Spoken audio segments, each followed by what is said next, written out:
Hello and welcome to the Joaquim4gov broadcast, Monday, 4th of February PM edition. Haven't really had too many comments or replies or anything to actually address during the day. And I myself actually didn't look at too much news today. A couple of things that I saw from the good old police Facebook feed that come to mind. They got someone doing like a 110 or 113 or something like that on the M4 exit going into the Twin Servers westbound, and that's a 60 zone. You got to give people a chance to slow down there, surely. That's poor form. I don't like the amount of times that I see police, trying to hide along the M4 and the Great Western Highway down in the mountains, trying to pick speeders up. I think time can be better spent in investigating crimes and things like that. Other than that, slow news day. Nothing really to report. Something that might be interesting for you if you're a homeowner or not. Ever get a letter from the council talking about noxious weeds? Some sort of update that, this and that is a different type of noxious weed this season, or even that they're going to come and do an inspection or something like that. Whether you've ever gotten that letter or not, or even if you do own a home, have a read of the act that enables them to do that. I think it's Noxious Weeds Control Act or something like that. It's quite surprising the amount of powers that act gives council and its agents to your home, search it, and documents for some reason. They can totally, they've got more powers than police in that regard. It's quite interesting, and it was interesting when I read it as well. Other than that, I'll try to scatify some more issues that I'm about, I guess, being an IT professional. I haven't really talked about R18 rating in games. It's been held back for a long time.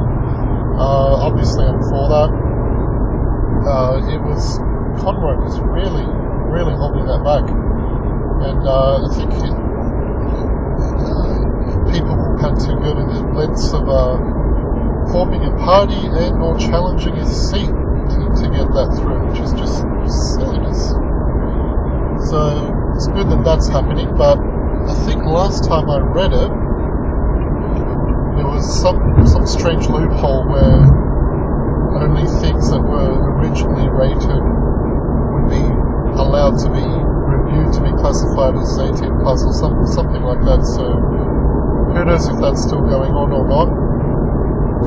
There's a lot of provisions and moves these days to, get your ISPs to report on you, to spy on you, to collect data, to give to the government, all of that. I'm against that as well for many different reasons on many different levels, but generally speaking, that's not good.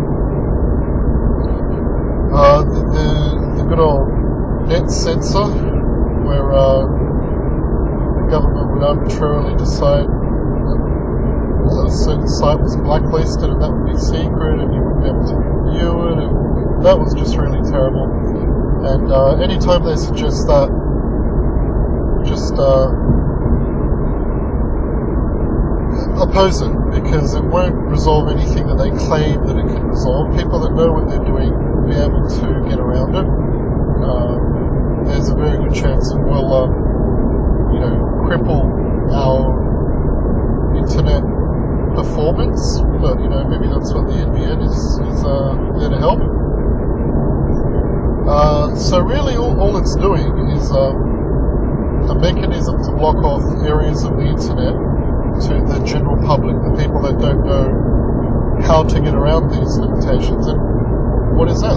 That's effectively limiting free speech. A website or organization or group or whatever is saying something that the government doesn't like, blacklist it. Problem solved.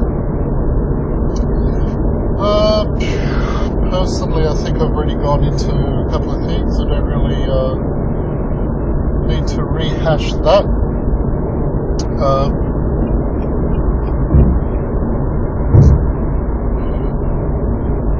There's a bit too much silence, eh? So yeah, we'll leave it a short one. It's been a busy day for everyone, I imagine. I haven't had a chance to look at anything, and not many people have had a chance to look at what I've put up recently. So, that Chris Kyle guy, apparently the guy that shot him didn't get shot at the range, which I just find amazing. I don't know how he pulled that off.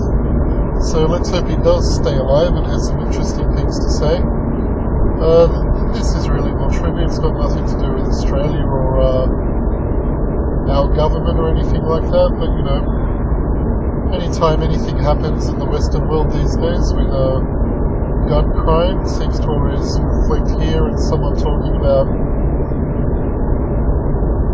gun restriction or, you know, changing our policies, so I guess it's worth mentioning. Okay, Joaquim, number 4, GOV.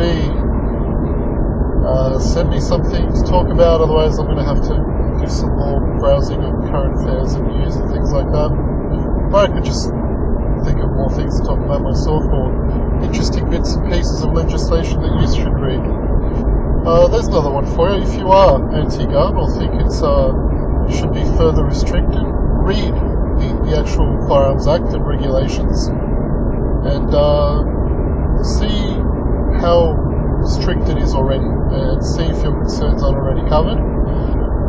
I was thinking today about regulations as a whole. I don't really like the idea of creating an act. I think this was more to do with the outlaw motorcycle clubs, where you create an act where you can do something on a list of things. In this particular example, claim that people can't associate with other people based on this list of outlaw motorcycle gangs.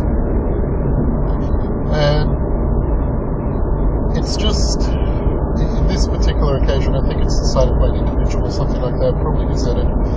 But these regulations is something where, like, if you look at an act and the pairing regulation to go with that act, there is the regulation can change all the time, and I really don't like how acts are structured, where you can refer so much of the act to the regulation, where it doesn't really need to be, it doesn't need to go through the same scrutiny as the act did to begin with to be changed or, you know, added, increased, whatever. I'd like to see, using the bikies as an example, if they are that bad, put that group in the act, and if you need to add someone to it, you need to go through an actual amendment that gets voted on.